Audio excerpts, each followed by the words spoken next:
SMU political science professor Matthew Wilson, thank you so much and welcome back to Eye on Politics. Oh, thanks for having me. You bet. So early voting starts Monday, and the big 800-pound gorilla race that we are all watching is for the Senate GOP primary runoff between Senator Cornyn and Attorney General Paxton. What is driving this race?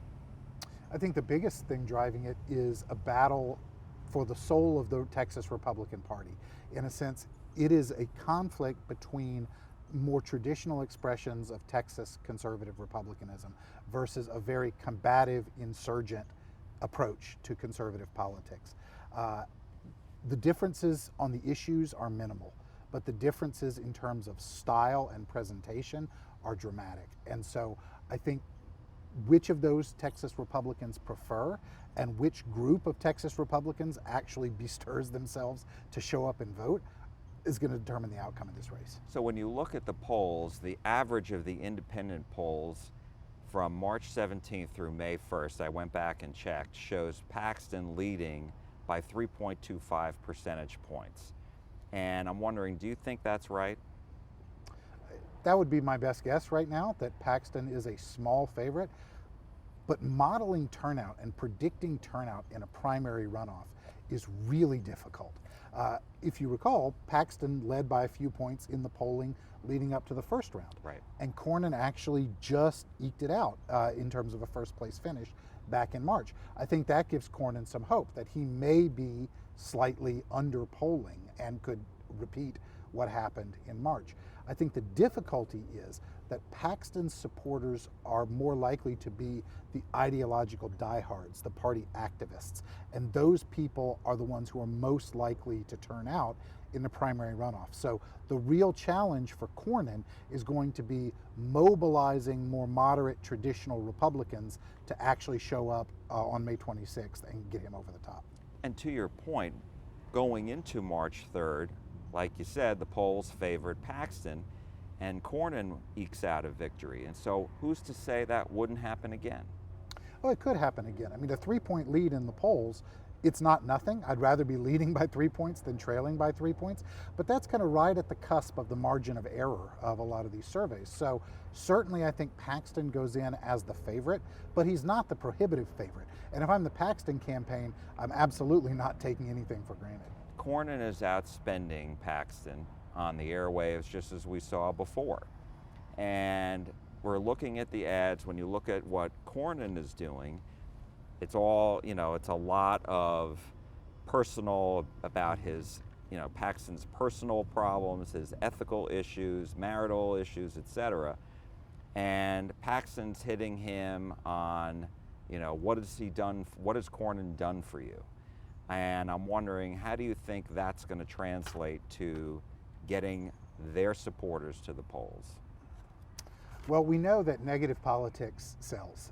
People say they don't like it, but the reality is that study after study shows that attacking your opponent bears more political dividends than talking up your own campaign. And so therefore we see both candidates doing that.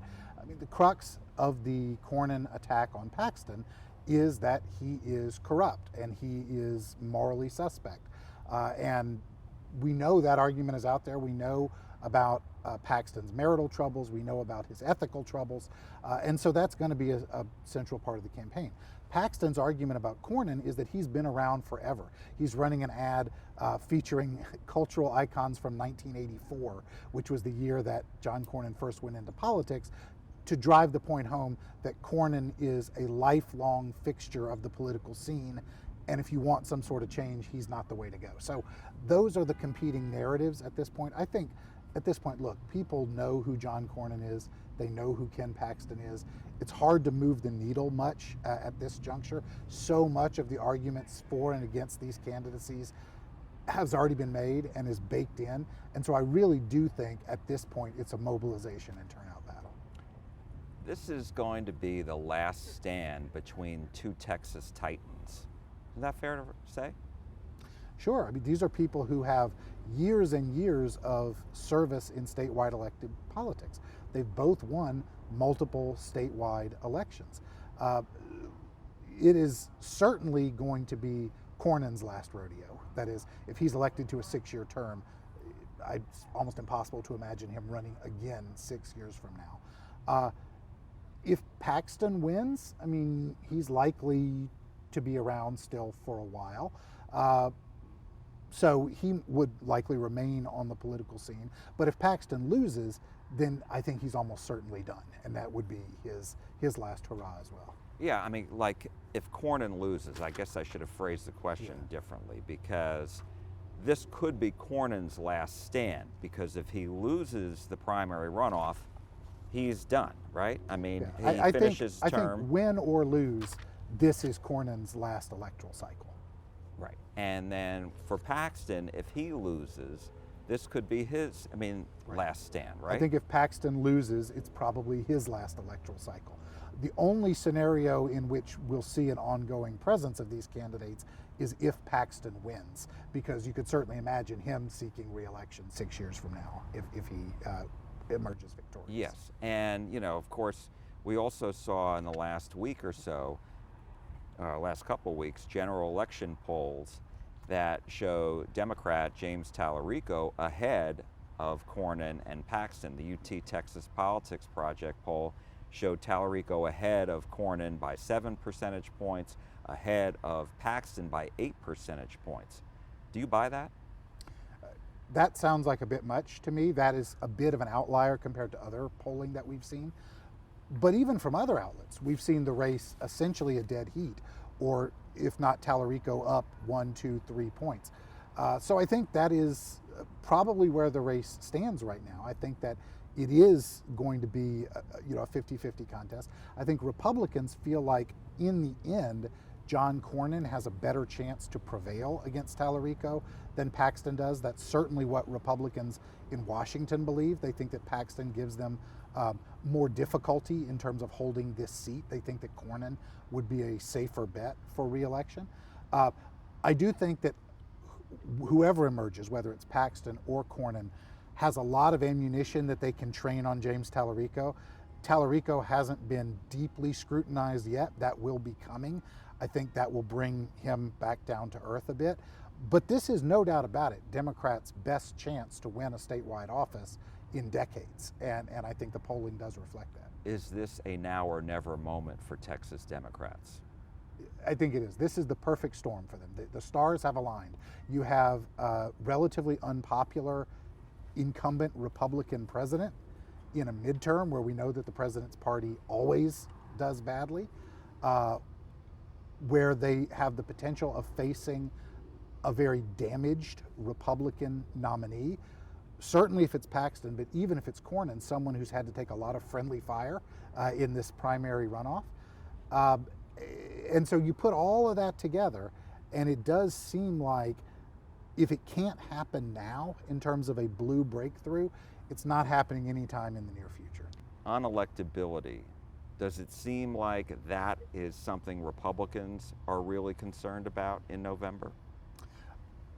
The polling shows that they're not as concerned about that as perhaps they should be.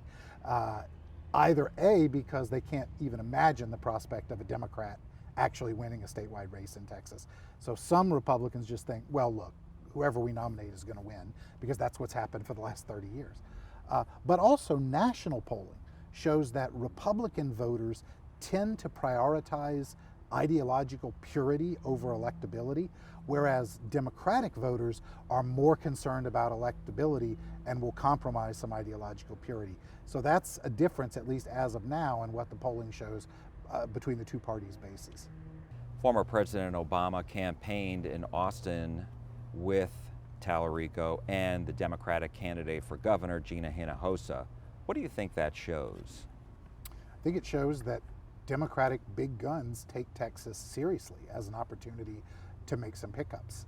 And they wouldn't be sending someone like Barack Obama, who is one of the most appealing national Democratic figures that they have, unless they thought that these were winnable races, at least one of them. I think Hinojosa's a long shot, but Tallarico, Democrats perceive as having a real chance of winning this seat. And I think Obama's presence signals that. And we know that Obama is a huge cash cow for Democrats too. If you want to do fundraising, you send somebody of that level of prominence, you can raise a lot of money. So I suspect that this may not be the last time that Obama is in the state in connection with these races. Why do you think Hinojosa is a long shot for governor?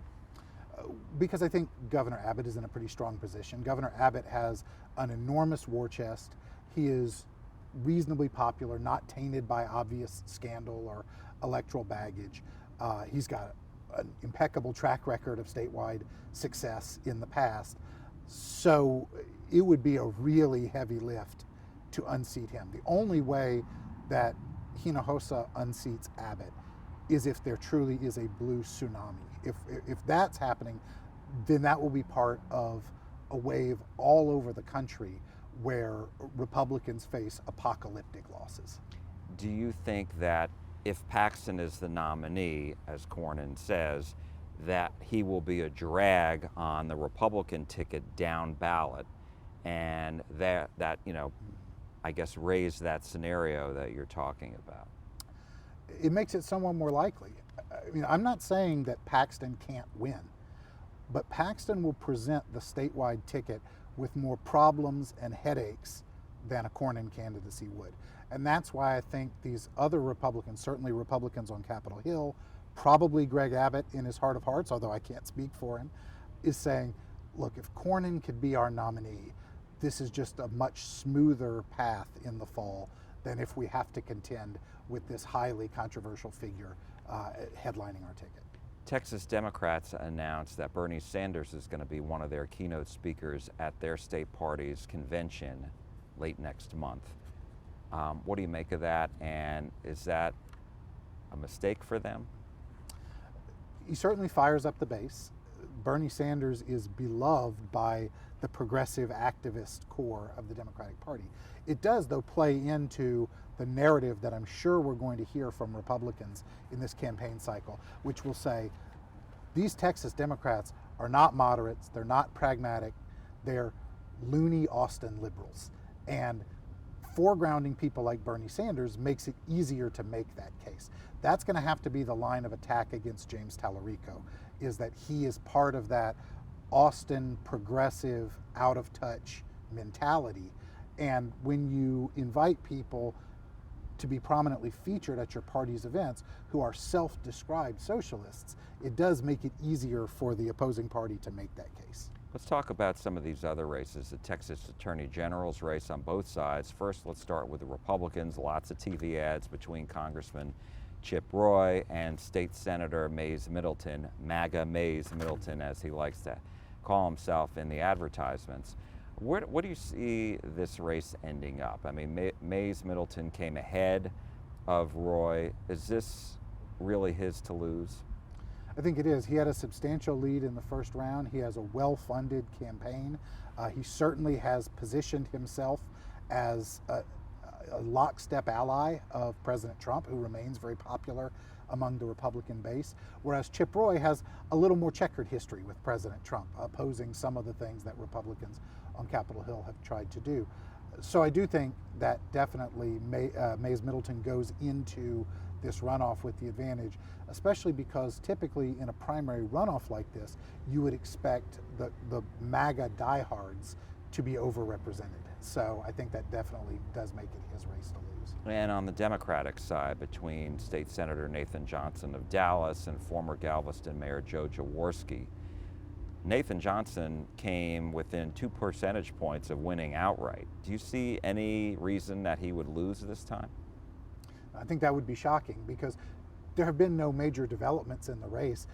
There's been no scandal, no major news item, no obvious difference in terms of shifting turnout patterns that would explain Jaworski making up that much ground. So I think it would really be a result out of left field if Johnson didn't end up prevailing in this runoff. And let's talk about a race that's getting a lot of attention here in Dallas, the 33rd Congressional District, the runoff between, in the Democratic Party, Julie Johnson, the current Congresswoman, and the man she succeeded in office, former Congressman Colin Allred. He came out after March 3rd, he was 11 percentage points ahead. of Julie Johnson. This time around, do you still think that's possible, where he comes out ahead, or does she have a chance? I think she does have a chance. I think this is one of the harder runoffs to predict. And the reason that I say that is because there were particular turnout dynamics in the first round that favored Colin Allred. A lot of Dallas County voters showed up to support Jasmine Crockett. And while they were there voting for Jasmine Crockett, many of them also cast a vote for Colin Allred. And I'm talking particularly about African American Dallas County voters. Well, Jasmine Crockett's not on the ballot in this runoff. That primary has been decided. So the question is, do those people show up again to support Colin Allred in this runoff? He's got to work very hard to make that happen.